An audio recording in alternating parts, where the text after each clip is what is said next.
Might be an evening star shines down upon you. May it be when darkness falls, your heart will be true. You walk a lonely road. Oh, how far you are from home.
Era muy grande, porosa la superficie, algo ovalada casi como un huevo gigantesco, y estaba enterrada en su totalidad, excepto por una parte que apenas asomaba, y fue lo que Lúdica se atropelló con la punta de su pie.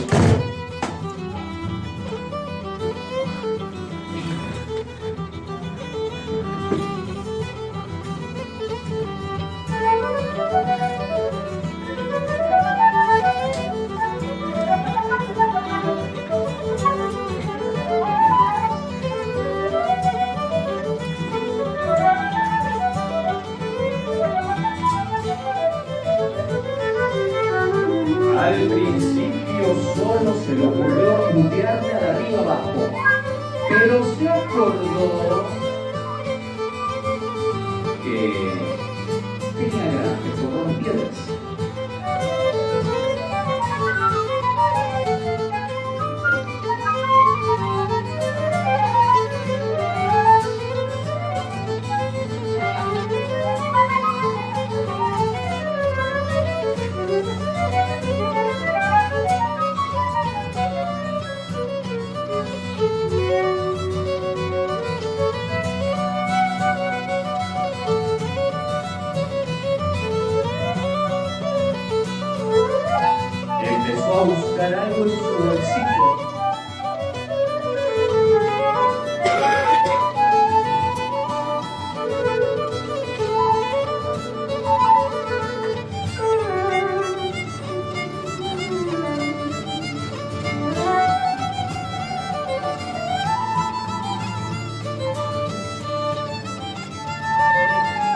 María Carrera, Sara Gutiérrez y Daniel Rodríguez Infante.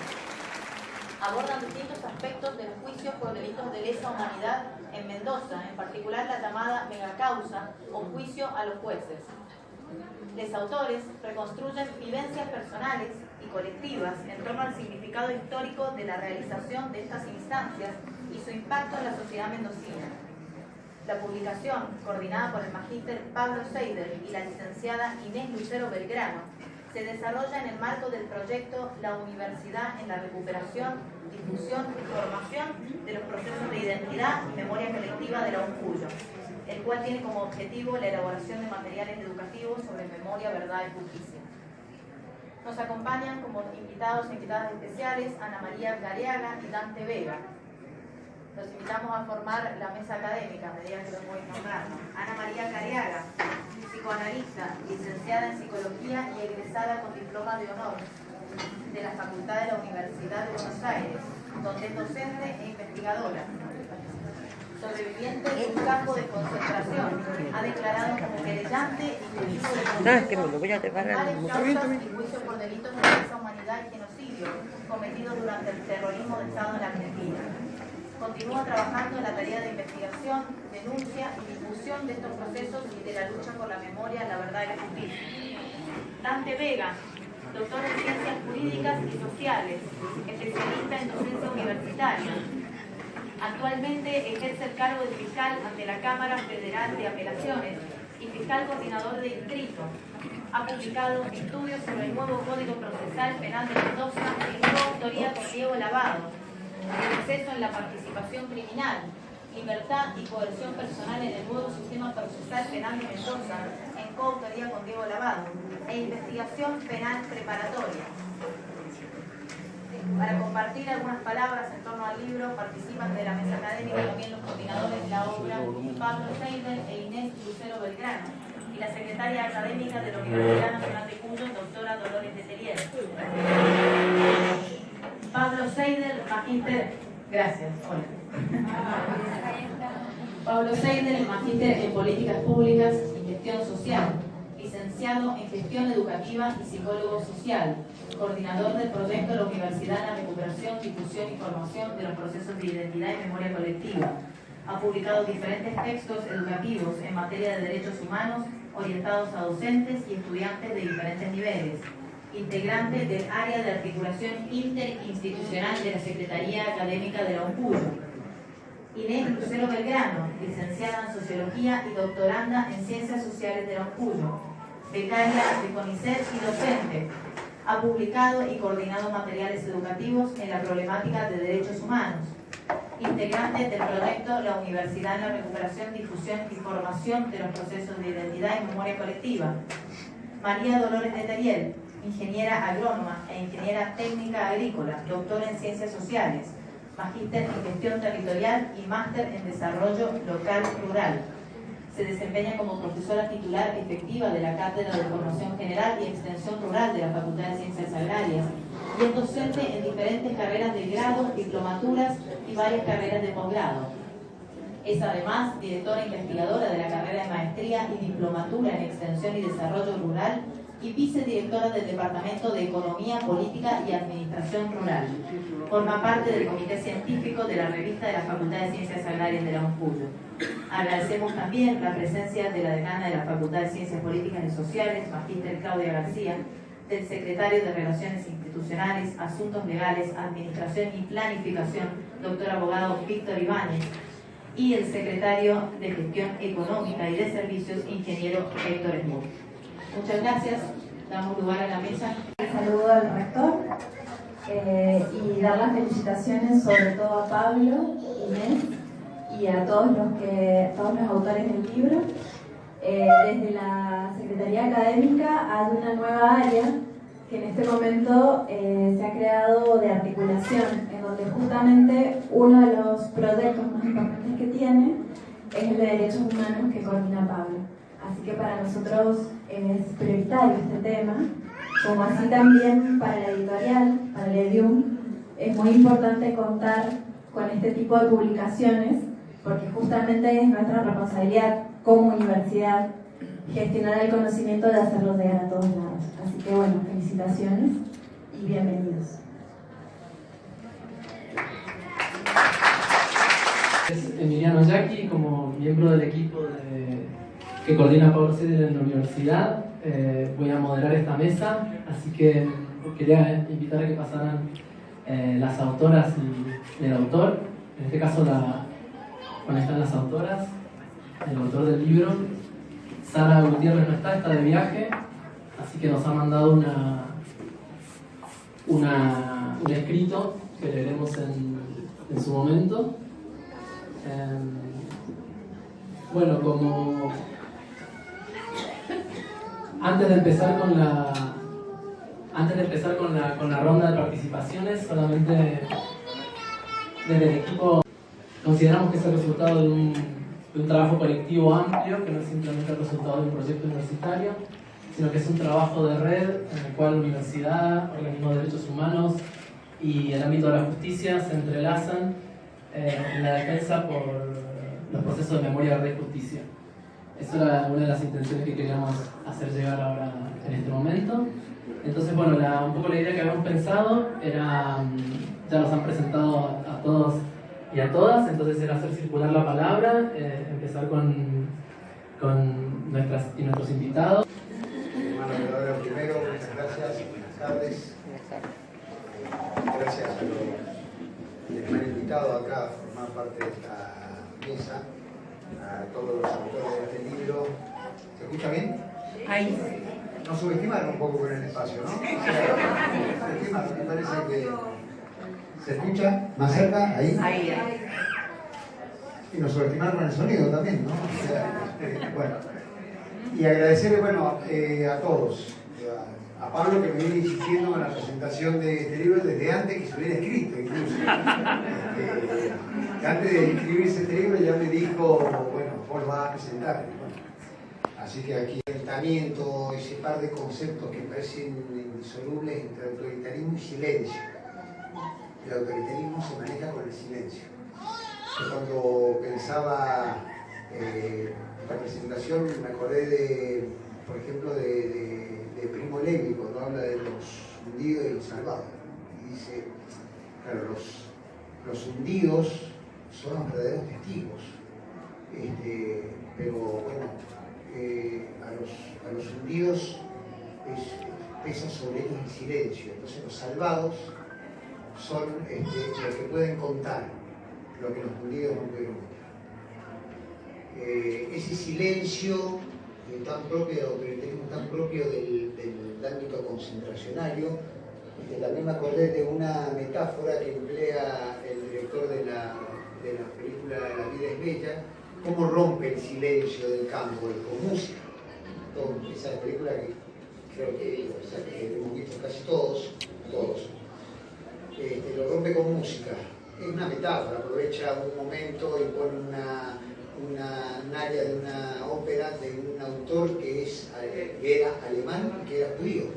Entonces rompe el silencio del campo con música. Y el autoritarismo argentino hizo lo mismo, se da todo. A las víctimas, en los centros clandestinos de detención, los prisioneros no podían hablar entre ellos, por supuesto. Y incluso la dictadura lo llevó esto a una ley de la dictadura para los presos blanqueados, aquellos que estaban agonizando en las cárceles del régimen, se les imponía el silencio, bajo severas penas. El silencio también a los familiares de las víctimas, secuestrándolos, amenazándolos, privándolos de la voz, ignorándolos en los habeas corpus, o sea, imponerle el silencio, cerrándoles la puerta de las narices, la iglesia les cerraba la puerta de las narices, los tribunales, las instituciones. Eso es imponer el silencio a los familiares de las víctimas. Y el silencio de la sociedad entera, desde el burdo toque de queda hasta el estado de sitio, es una forma de imponer silencio. La censura previa es el silencio. Entonces, vaya si está emparentado el autoritarismo con el silencio. Y la democracia es todo lo contrario. La democracia es la ruptura del silencio. La democracia se maneja con el estatuto del decir, como dice Ana en el prólogo, por excelencia, que rompe el silencio vinculado con el autoritarismo. A mí me pasó, también recordaba, el significado de los juicios, cómo incluso yo en mi labor de fiscal conmigo creciendo desde el primer juicio que intervine yo en 2010 hasta ahora.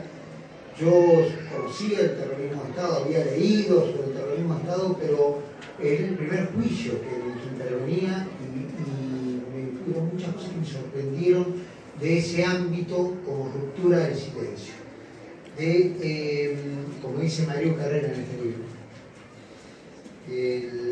la cito, un hecho vivido hace 40 años, es el ámbito de un hecho vivido hace 40 años atrás, se manifiesta a través de una voz en un espacio donde la verdad es por primera vez tenida en cuenta.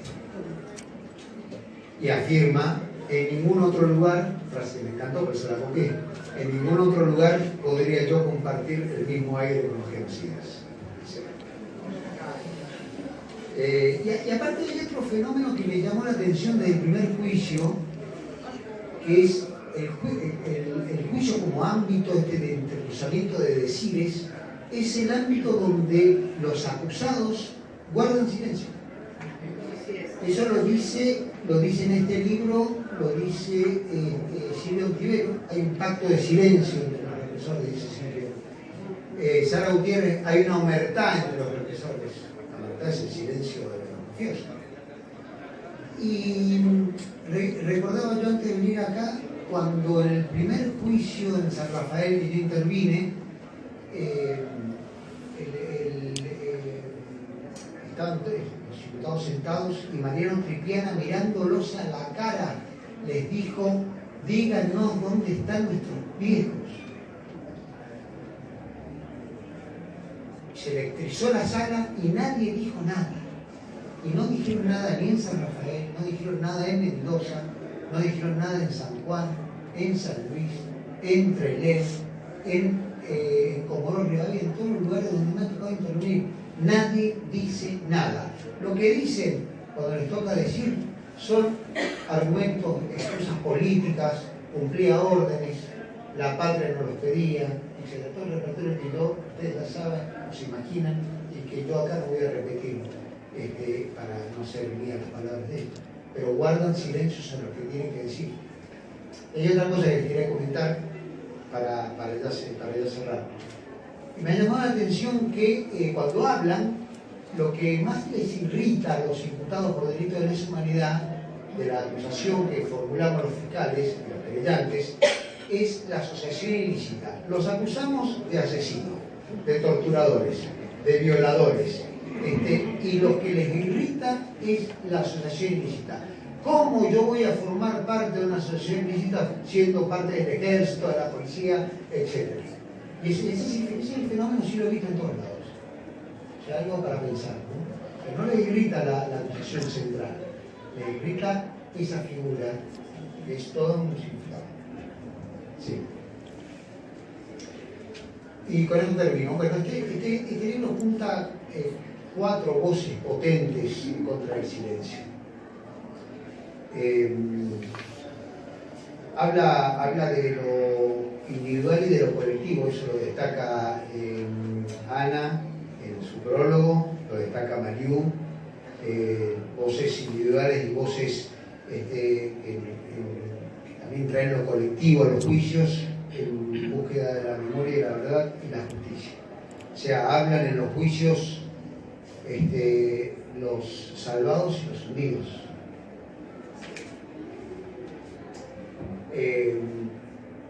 Silvia Ontivero relata en ese libro su descenso al infierno y cómo salió de él. Yo la he escuchado muchas veces a Silvia en varios juicios y una experiencia distinta ha sido leerla, una experiencia más íntima. Una cosa es escucharla en un juicio con todo el ámbito que lo rodea y otra cosa es leer. Este libro me ha permitido leerla. Mariú me ha permitido, como siempre, enseñarme cosas que yo creo que las sé y no las sé tanto. O sea, Mariú nuevamente me enseña el significado del silencio, de la voz, del colectivo, de nosotros, de ellos. Esta frase que recién decía, recordaba, compartir el aire, el significado del juicio y darles el significado del juicio, este hábito compartido desde el arte. También me ha permitido conocer lo que escribe Sara respecto del abordaje de testigos desde su experiencia. Es muy difícil abordar testigos en este juicio, es difícil contar. A ver, la experiencia me indica, he estado en muchos juicios, la experiencia me indica que los testigos, todos los testigos de los juicios de lesa humanidad, no hace falta decirles ni imponerles que digan la verdad, porque todos dicen la verdad. Y cuando nos recuerdan, dicen que no recuerdan. Pero una cosa es tenerlos sentados en el juicio y otra cosa es llevarlos al juicio. Hay miedos, hay ese espacio, ese mismo aire que habla Mariú, de compartir un ámbito con los imputados, es algo muy delicado y personas como Sara lo han logrado.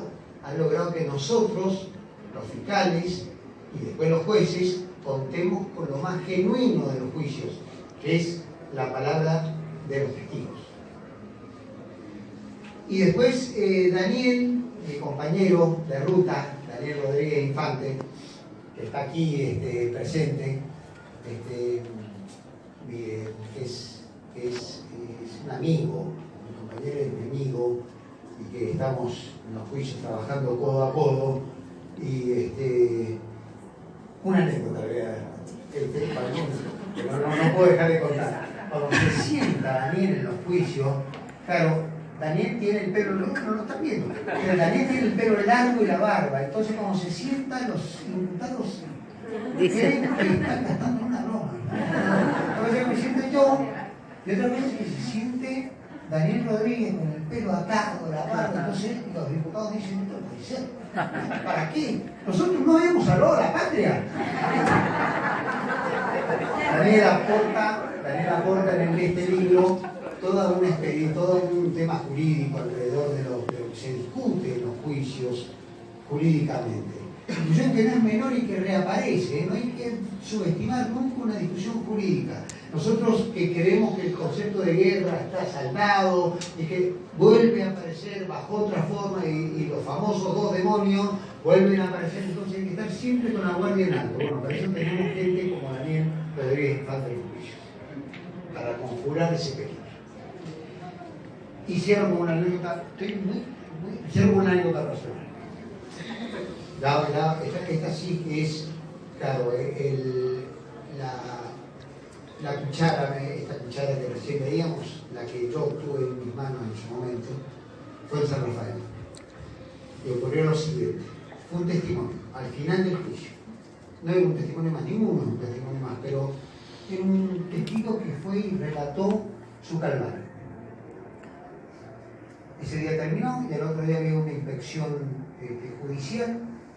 Entonces estaban los jueces por un lado, rodeados de todo el aparato de seguridad, y yo, como ya había ido en forma privada al lugar, ya lo conocía, estaba más alejado del aparato judicial. Estábamos todos caminando, estábamos inspeccionando un lugar que fue un centro clandestino de detención en San Rafael. Y ese testigo se me arrimó y me dio las gracias. Y yo le pregunté, ¿por qué? ¿Por qué las gracias? Porque gracias a usted, cuando me dice gracias a mí, está diciendo gracias al juicio. Gracias a usted yo pude hablar de lo que me ocurrió por primera vez con mi esposa, y habíamos pasado 35 años. Entonces libros como este son los que es, libros como este, no solamente los ensayos, estos testimonios, estos ensayos que aquí se publican son los que rompen, ayudan a romper de una vez el silencio.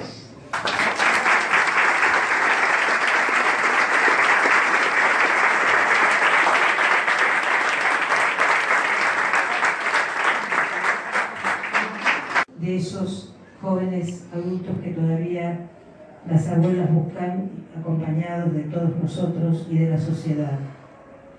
También decimos alude a un relato de una etapa histórica que fue arrancado, es un texto que fue arrancado del contexto de la historia y que implicó también el lugar que la sociedad ocupó en este sentido. Yo pensaba cuando hablabas de Primo Levi que las etapas de la historia de nuestro país, primero cuando secuestraban a la gente, la llamada opinión pública se instaló como pensamiento hegemónico, por algo será, algo habrán hecho. Luego el movimiento de derechos humanos llenó saludablemente de contenido eso, aludiendo a una generación que efectivamente luchaba por una sociedad más justa. Después fue con el advenimiento del Estado de Derecho y el conocimiento de los testimonios, qué terrible, qué horror, yo no sabía nada. Pensaba en una situación que vivimos también en un escenario como este, que recordé en la Feria del Libro de Buenos Aires. Teníamos un stand desde el Instituto Espacio para la Memoria y distribuíamos material justamente en la misma tarea que tiene por delante este libro.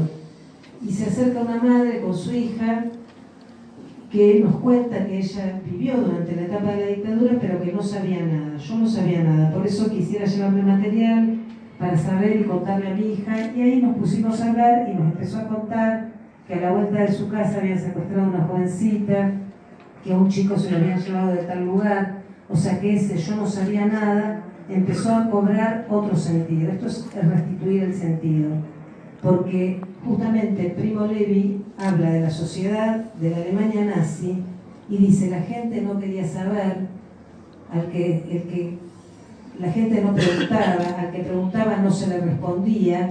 Es más, la gente quería no saber, que no es lo mismo no querer saber que querer no saber, porque querer no saber implica una responsabilidad subjetiva, es decir, hay un sujeto involucrado en esa elección, en esa decisión, aunque sea inconsciente, aunque no pueda hacerse cargo de querer no saber.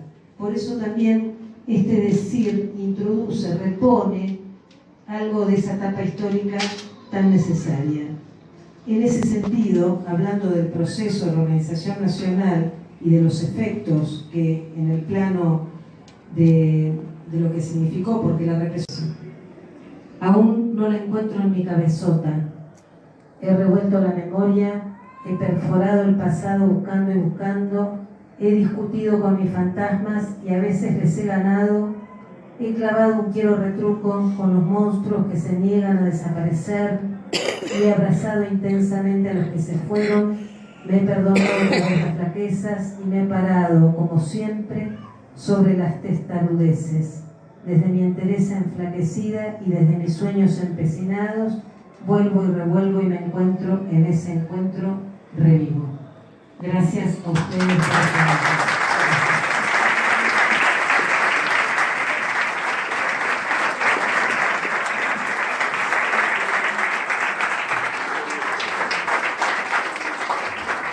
Bueno, una palabra.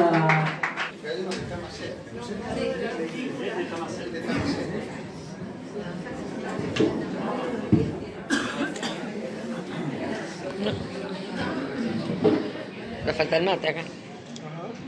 Hola, buenas tardes.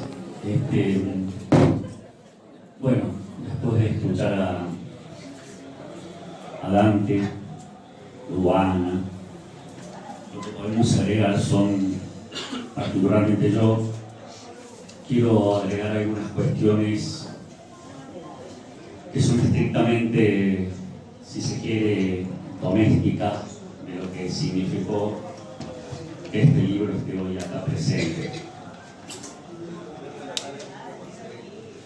Que este libro esté presente, a lo mejor a mucha gente no le importa algunas cuestiones que tienen que ver con lo cotidiano. Este libro está presente porque hubo mucha gente detrás de este libro. Y en especial quiero agradecer a Darío, no sé dónde está, a Graciela, que son cosas cotidianas y nadie se da cuenta lo que a diario se vive para sacar un libro de este tipo. Ellos son de la editorial y han hecho todo para que este libro sea posible. Gracias.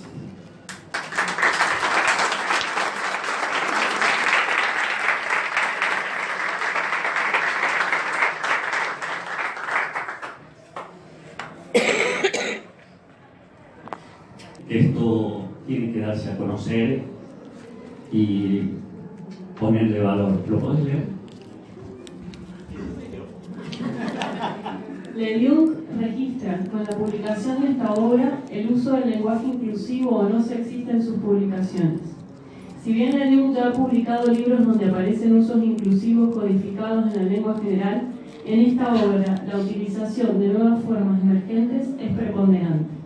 De este modo, la editorial atiende y responde a las necesidades expresivas de los autores y las autoras de los capítulos que componen este libro y acompaña un más que evidente y vigente proceso de cambio en nuestra lengua.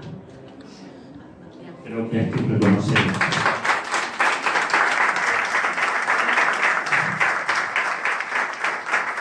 Por otro lado, nosotros cuando decimos la palabra y el cuerpo, los delitos de lesa humanidad, me voy a referir a una sola parte, porque lo importante es que hablen los autores, que son los que hablan a través del libro. Y quiero hablar de la palabra joven que traen estos autores, aunque algunos no somos tan jóvenes, pero la palabra joven y la palabra que rescatan los jóvenes. No tiene sentido este libro si no lo toman los jóvenes. Y con Inés pensamos cada texto que hacemos, cada material que hacemos, lo hacemos pensando en que esa franja de adolescentes tan negada durante toda la historia tiene que estar presente para rescatar la palabra joven de esta generación que fue la que yo pertenecí. Creo que está. Creo que esto es lo que queremos rescatar, la palabra, el cuerpo. Y la otra cosa que quería decir en esta coordinación que hacemos con Inés, ella es la que va a hablar, yo, es las imágenes de dos personas que pudieron plasmar en el libro. Rubén Sindoni, las fotos, que siempre está militando con nosotros para registrar los momentos que muy fácilmente después quedan afuera. Y Sara Gutiérrez, que también es una de las fotógrafas, pero de hace mucho tiempo con nosotros. A Mariú, la fuerza que tiene.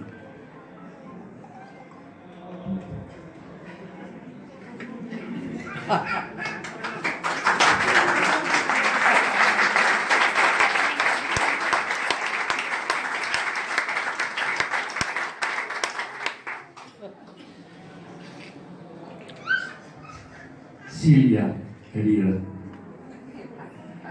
tanto que te negaste. Sara y Daniel, jóvenes, y que ellos son los que rescatan efectivamente una parte muy importante. Y bueno, y alguien que disfrutó trabajar conmigo, que es Inés.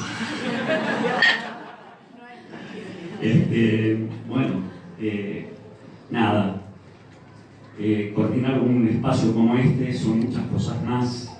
Iba a decir otro tipo de cosas, la palabra la tienen los autores, pero sí decir que hay espacios que tenemos que conquistar todavía. Hay espacios que la educación es un espacio que se debe conquistar. Conocer la verdad es un derecho y la universidad debe darla a conocer. Es una obligación hacerlo. Gracias.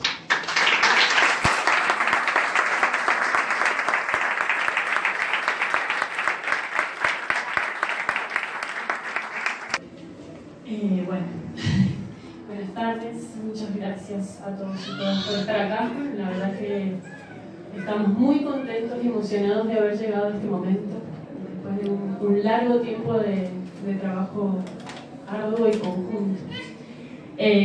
Voy a hacer algunas breves referencias del marco en el que surge la idea, la necesidad de este libro. Como quizás algunos de ustedes ya saben, nosotros pertenecemos a un proyecto que funciona en la Universidad Nacional de Cuyo, que se llama La Universidad en la Recuperación, Difusión y Formación de los Procesos de Identidad y Memoria Colectiva. bastante. Completo. Bien dicho.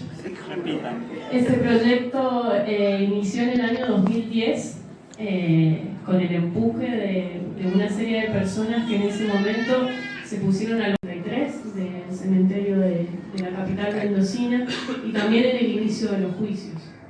La necesidad primera fue registrar lo que realmente eran hechos de una trascendencia histórica fundamental para la historia de la provincia y para la historia de nuestro país.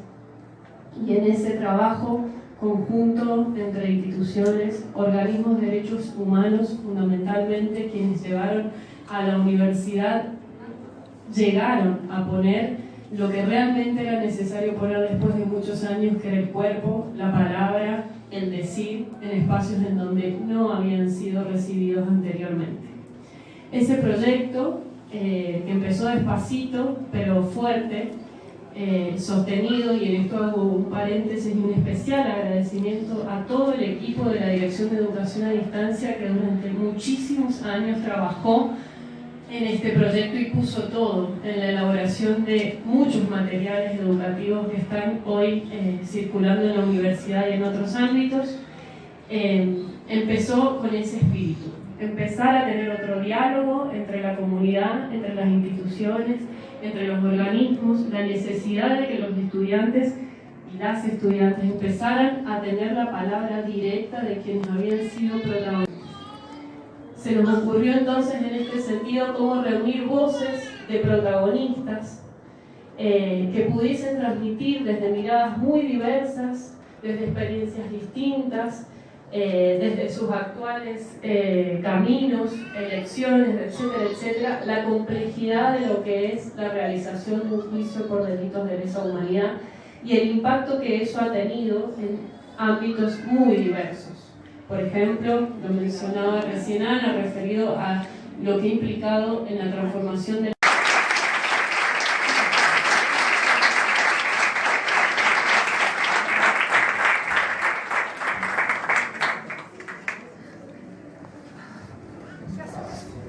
Bueno, ahora le vamos a dar la palabra a las autoras y al autor para que nos compartan si quieren algún pensamiento, otro decir o alguna pregunta.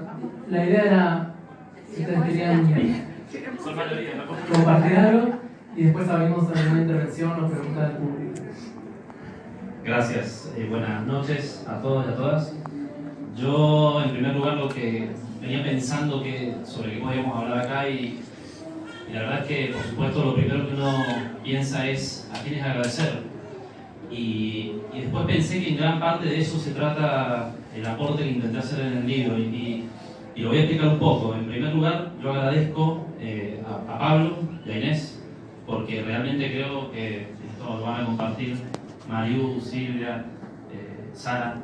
Realmente cada cosa que escribimos, la escribimos junto a ustedes, porque el empuje de ustedes fue el que nos llevó hasta acá. Ha sido un proceso, Pablo no lo quiso decir, lo voy a decir yo, ha sido un proceso muy, muy complejo para nosotros por distintas razones, y realmente ellos tuvieron la docencia, la sensibilidad, la paciencia y el empuje de llevarnos hasta acá. Así es que primero a ustedes, profundamente gracias.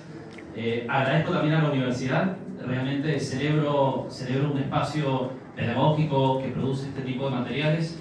Con Dante hace un tiempo nos propusimos abrir las puertas de la oficina y salir de las puertas de la oficina para juntarnos con adolescentes de distintos... a quien nos invitara le decíamos que sí. En eso consistía básicamente para intentar llevar los juicios hacia otro lugar, y advertimos con bastante preocupación que hay una enorme franja de nuestros jóvenes y nuestras jóvenes que están bastante ajenos. Nosotros por ahí vivimos tan inmersos en el mundo de los juicios, en el proceso de memoria de justicia, que asumimos que esto es la cotidianidad de mucha más gente, y por ahí la verdad que nos estamos quedando bastante cortos. Entonces, este tipo de libros y este tipo de espacios como el que coordinan y el que llevan adelante Pablo, Inés y todo el equipo realmente son fundamentales, y lo agradezco que me hayan invitado a formar parte de esto. Y agradezco a mi compañera, Milagros, sin quien difícilmente podría haber escrito un artículo como este. Tengo 2 hijos pequeños y realmente me banca en cada emprendimiento de este, y realmente es muy importante para mí. Agradezco a Dante, ya voy a llegar a las autoras porque de ellas voy a hablar en esto. Agradezco a Dante porque es con quien me formé en los juicios, es la persona, digo, a quien le copio muchas cosas, digamos, no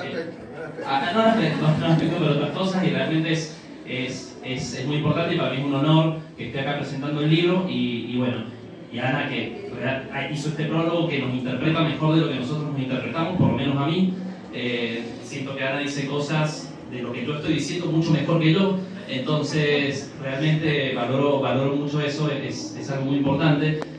Y voy a brevemente contarles qué sucedió cuando me invitaron a escribir sobre esto, y me dijeron con quiénes tenía que escribir yo esto, y era con ellas, digamos, con ellas dos y con Sara, y bueno, estaban ustedes, estaba Pablo, y realmente para mí fue una cuestión bastante contradictoria. Por un lado, el enorme orgullo de que me invitaran y me tuvieran en cuenta para esto, y por otro lado, una tremenda responsabilidad. Yo creo que difícilmente en mi vida vaya a escribir algo que me genere el nivel de responsabilidad que me ha generado esto, porque desde mi perspectiva no hay ensayos académicos, no hay cuestiones técnicas del mundo del derecho que tengan la relevancia que para mí tiene escribir un artículo en un libro con quienes son protagonistas, verdaderamente protagonistas del proceso de memoria, verdad y justicia en nuestra provincia, y mucho más que en nuestra provincia.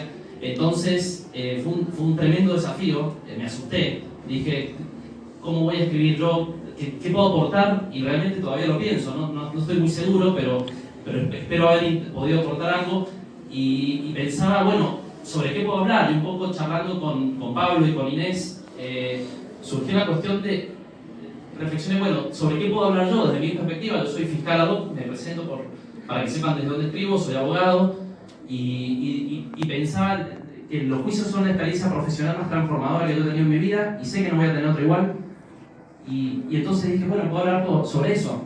¿Y por qué los juicios han significado esta transformación tan grande en mi vida personal y profesional?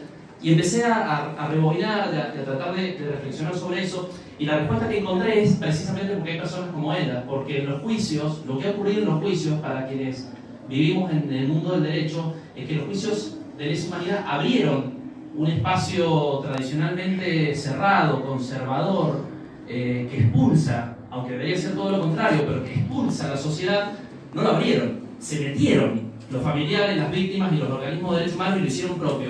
Hicieron propios los juicios. Entonces, los juicios generan algo en el sistema de administración de justicia, los juicios de lesa humanidad, que decimos de hecho los juicios, como si todo el mundo supiera de qué juicios hablamos, pero los juicios generan algo que no genera, estoy convencido de esto, no genera ningún otro tipo de procedimiento ni de cuestión en la justicia. No hay nada que tenga la capacidad de transformar todo, las instituciones, a las personas, a los operadores y operadoras de justicia que tienen los juicios. Y profundamente creo, y por ahí sobre eso intenté que fuera mi artículo, que la razón de todo esto es la intervención en los juicios de las protagonistas, de los protagonistas, que son los familiares, las víctimas, los organismos de derechos humanos. Transformaciones que son impactantes, coincido con lo que decía Ana, hay un antes y un después, lo decimos siempre, uno llega a un juicio de una manera y sale de otra, y esto pasa con cada juicio. Hemos asistido a 600 audiencias, y en cada audiencia nos vamos con algo distinto. Eso lo hemos hablado muchas veces con Dante, como cada audiencia uno dice, bueno, es una audiencia de tantas, y sin embargo cada audiencia tiene algo que nos enseña, que nos transforma. Lo ocurrido en el ámbito de los juicios vienen de ahí, vienen de los organismos. Entonces pensaba lo que decía Dante, ¿por qué les molesta tanto la asociación ilícita? Porque lo hemos hablado muchas veces, tiene una pena que no es tan alta. Los que estamos acusando de torturadores, de violadores, de asesinos, pero les jode la asociación ilícita. ¿Qué pasa ahí? Que nos enfrenta con el espejo de ser una banda de delincuentes. Entonces, esto no está en el juicio, no se está discutiendo por una cuestión tan estrictamente jurídica o técnica, o digamos, la finalidad no está ahí porque el impacto no es tanto, el impacto es en lo simbólico. Y entender esto depende absolutamente de entender la llegada de los organismos de derechos humanos y de la sociedad a un sistema de administración de justicia que se volvió permeable, me atrevo a decir, por primera vez. Creo que jamás o muy pocas veces uno va a ver gente aplaudiendo una sentencia, gente abrazándose con una sentencia, gente llorando con una sentencia, gente sintiendo propia la sentencia. Y creo que eso, que debería ser en realidad la regla en el sistema de administración de justicia en cualquier otra esfera, no es la regla, es la excepción, y es la excepción porque los organismos de derechos humanos lograron esa excepción. Nos queda un largo camino, hay que ir más allá, pero creo que en advertir esto está la clave de poder potenciar esta capacidad de transformación que tienen los juicios, y coincido con nosotros, intentamos que la gente vaya a los juicios, y espero francamente que este libro sirva para eso, como una invitación para quienes no estén familiarizadas con los juicios, a que se acerquen. Y simplemente agradecer, digo, esto habla de lo que siento realmente de escribir con personas como Silvia, como Mariú, como Sara, Pablo, coordinando, Inés, realmente me siento absolutamente afortunado. Creo que esto llegó a un techo, difícilmente hay cuestiones que escriban puedan generar la satisfacción que me ha generado escribir esto con las personas con quienes lo escribo, y seguramente cuando el día de mañana les muestre a mis hijos las cosas más importantes de las que me siento orgulloso, este libro va a estar. Así que gracias. Grande.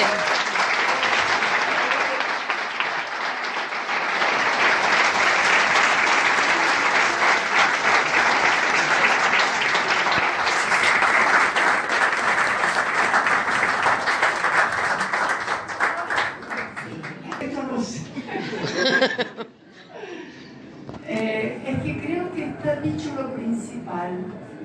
Lo ha dicho Dante, lo ha dicho Ana, lo ha dicho Daniel, que además para nosotros tener un joven con esa convicción, tener fiscal, que cuando lo miramos, ¿no? Ahí sabemos para dónde va en Chile se dice, en Chile, ¿para dónde va la micro? La miramos, ¿para dónde va la micro? La miramos.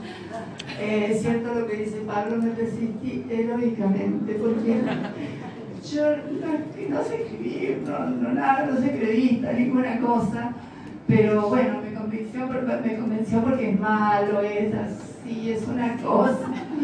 Inés, que también me ayudó. Entonces, como está casi dicho todo, creo yo, Mario va a decir algo muy de su tema, yo quisiera agradecer que siempre me he sentido rodeada de esa presencia poderosa de nuestros caminos. Primero, que estoy también acompañada por mi Alejo, que ustedes saben que ya no está con nosotros, y que está su amiga, la hija que me gané, Claudia, que sé también que en la universidad hace lo suyo.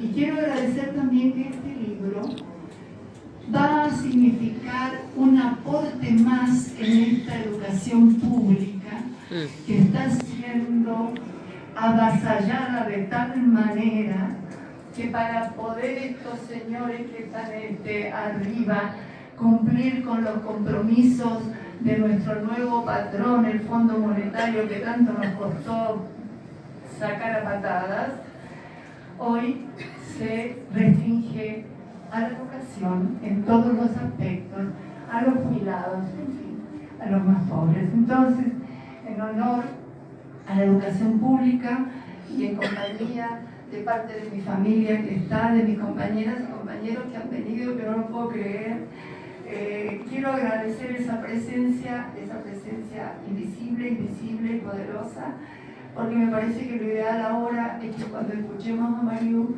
puedan ustedes hablar.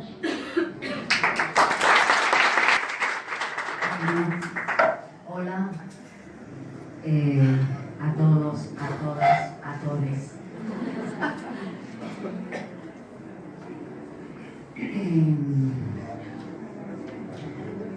Estamos en la sala Liliana Bodó, que no es cualquier sala, es la sala que lleva el nombre de la Lili, con la que soñamos muchas cosas, escribimos muchas cosas y sabemos que su presencia se expande por todas partes.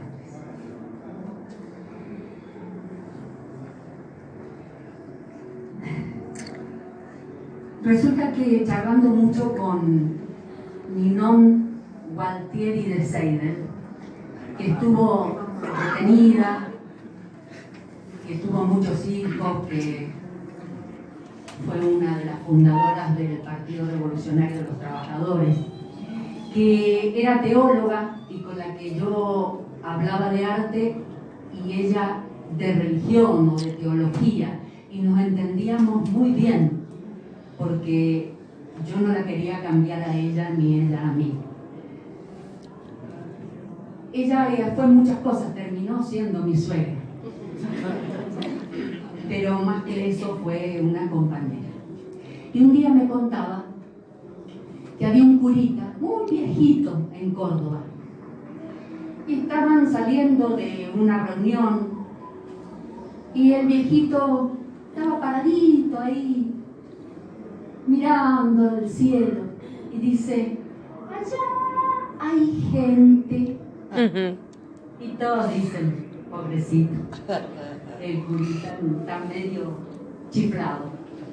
Pero alguno miró y lejos, altísimo, iba pasando un avión.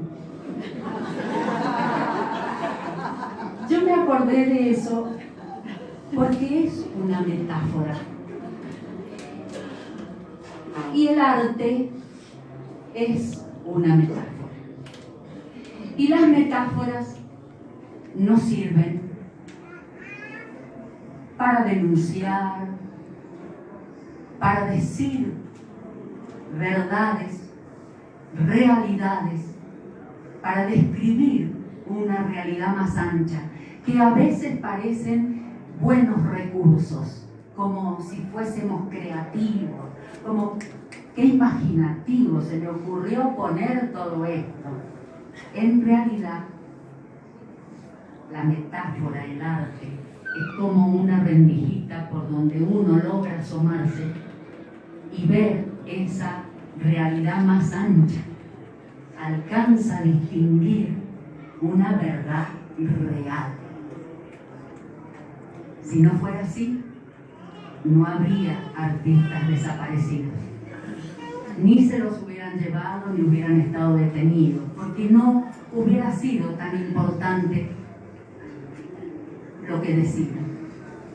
El arte permite a veces ganarse unos pesos en la fiesta de la vendimia, pero es mucho más. Es un espacio del alma, y hay muchos espacios del alma. Está el espacio del alma en el jardín, cuando uno arregla las plantas. Está el espacio del alma en el telar, cuando uno está en el taller combinando colores. Está el espacio del alma cuando uno trabaja con la madera. Está los distintos lugares donde uno puede aquietarse y ver. Y ver no un recurso, una realidad, la realidad más ancha. Por eso cuando yo hablo de los compañeros y de las compañeras y digo que siempre están, o de aquellas personas que amamos tanto, y yo he pensado muchas veces cuando ellos quisieron imponernos su muerte terrible de acá se terminó todo, no existe más. Y eso es la gran mentira, porque las personas seguimos existiendo, quizás cambiamos de forma, lo que a veces nos cuesta es dejar que cambien de forma, pero esa energía sagrada sigue siempre está. Por eso la metáfora es la ventana a hablar de una realidad más ancha. No es un invento, es una realidad. Hoy me acuerdo mucho de Gustavo Ken, que fue vicerrector de la universidad, que fue abogado, pero que fue nuestro compañerito de teatro. Siempre fue eso, Gustavo. Y cada vez que lo encontrábamos, que yo me lo encontraba por las calles de Mendoza, él me decía: ¿sabes algo? ¿Supieron algo? Y él fue el que dio un impulso enorme a este proyecto. Le abrió la puerta de la universidad. Creo que porque era actor, podía ver por la rendijita. Mi mamá lo veía por la rendijita del jardín. No digo nunca que el arte sea la única rendijita. Es desde ahí, desde donde hablo, porque cada uno habla desde donde es. Y por supuesto agradecer a todos que en un momento de nuestra vida, de tanto mirar por esas rendijitas, logramos alcanzar justicia. Y nos entrelazamos para siempre con Dante, con el Dani, con Patricia Santoni, con Ulises, con la Romina Ronda, con Analía, con la unidad fiscal. Llegamos a la justicia en la persona de todos estos compañeros. Alcanzamos la justicia. Alcanzamos para que eso, que era lo que alcanzábamos a ver por una rendijita, se pudiera plasmar en la realidad de un juicio, pudiera haber justicia finalmente. Gracias a todos.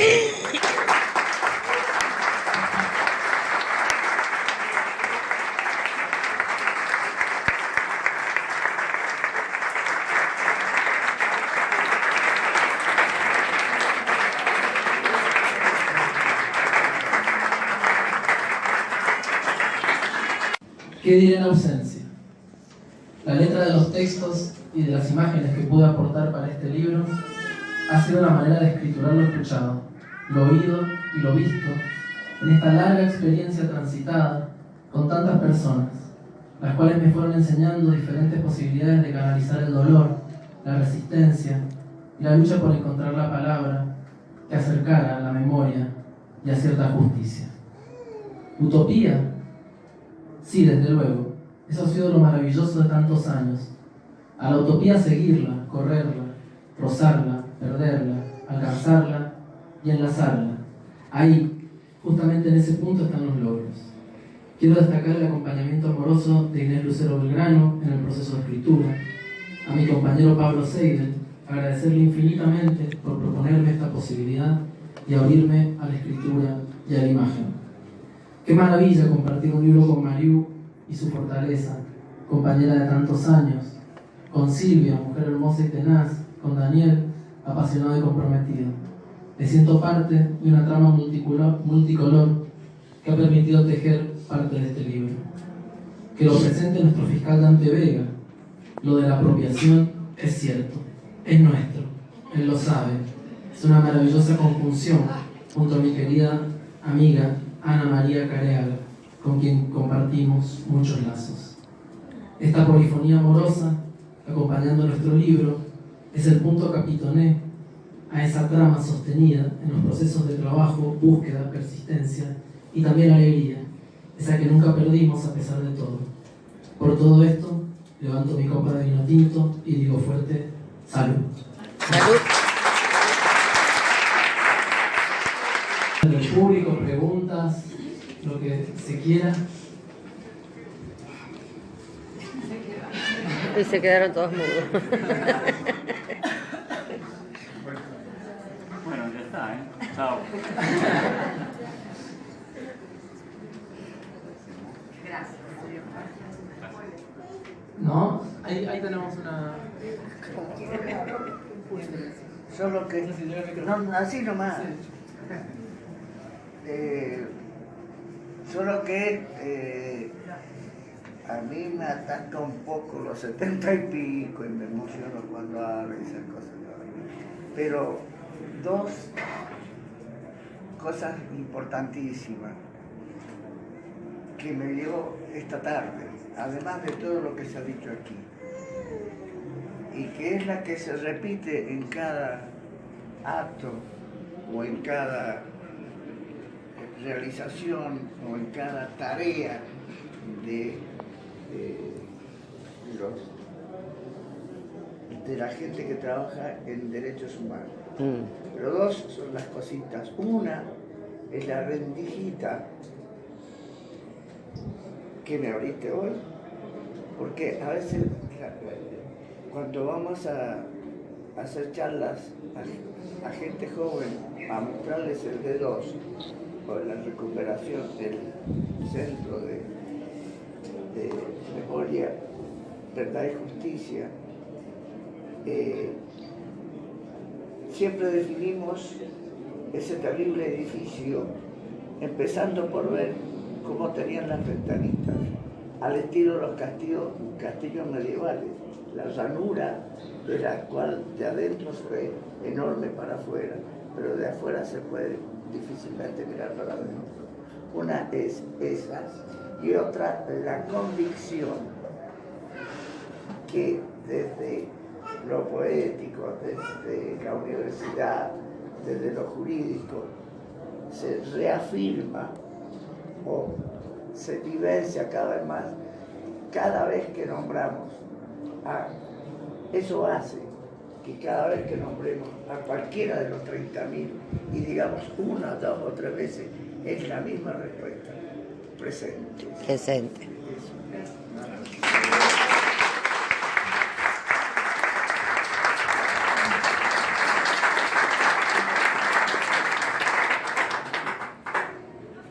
¿Allá? ¿Hay una intervención más? Bueno, yo quería un poco agradecer la presencia de ustedes acá y quería cerrar un poco yo con respecto a las metáforas, digamos, con una anécdota que conocemos los que viajamos en el Hércules solamente. El Hércules, el famoso Hércules, cuando nos llevaron de Mendoza a La Plata. Nosotros tenemos un compañero, desgraciadamente falleció en Italia, que es Pini Canchieri, conocido actor Pablo Blanco, que, como dice Pichi, yo venía en bicicleta artillada, repartiendo volantes del PRT para arriba y para abajo. Y cuando nos llevan de la cárcel a subir al avión, porque nos llevan a sacar, yo me acuerdo, ¿qué era de la Pablo? Muy temprano. Era la madrugada. Madrugada. Y vestíamos con un uniforme azul, como los ferroviarios, teníamos un uniforme azul con una cinta, y el cinto. Nos sacaron la cinta esa y nos ataron las manos atrás con esa cinta porque no tenían esposa para toda la cantidad de presos que se iban a llevar. Entonces, bueno, nos llevan en el camiones, paseamos por la Borusumero, mira la Borusumero, hacia adelante que no la veíamos. Llegamos allá y bueno, después nos esperaban los zorros grises, que le decíamos zorros grises, que son el Servicio Penitenciario Federal. Y ya en 30 nos empezaron a nadar. Con eso, negro. Cuando empezaron a nadar, ahí nomás pero allá, ¡pum, pum! Y íbamos... Me da risa porque ahora uno se ríe, se fue a contarlo y como el Pichi dentro de esa locura que nos levantaban a palo, incluía una metáfora, aunque no lo crean. Porque íbamos subiendo y dice el Pichi, guarda, y yo, porque si no se van a pelear por el lado de la ventanilla, ¿eh?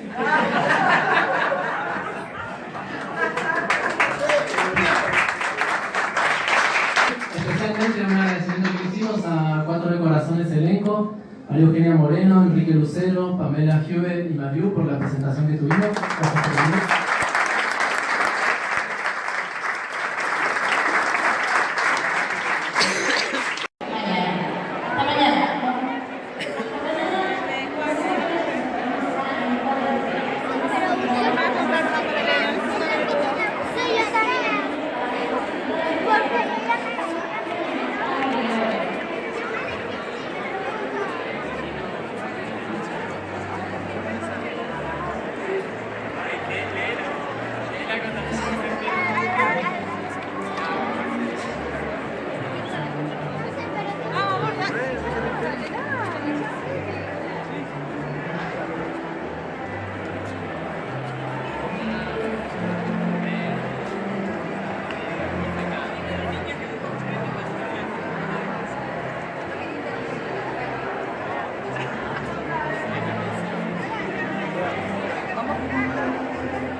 ¿Para bajar?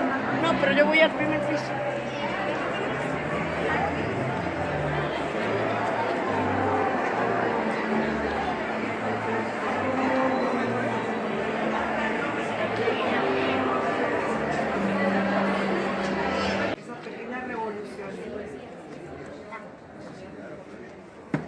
Vamos, Edgardo. Vamos, Edgardo. Vamos, hermoso. Vamos, Edgardo. Vengan a buscar todos los libros. Sí, sí. Su compañera. Se hagan unos libros. Que vivan los libros. Libres.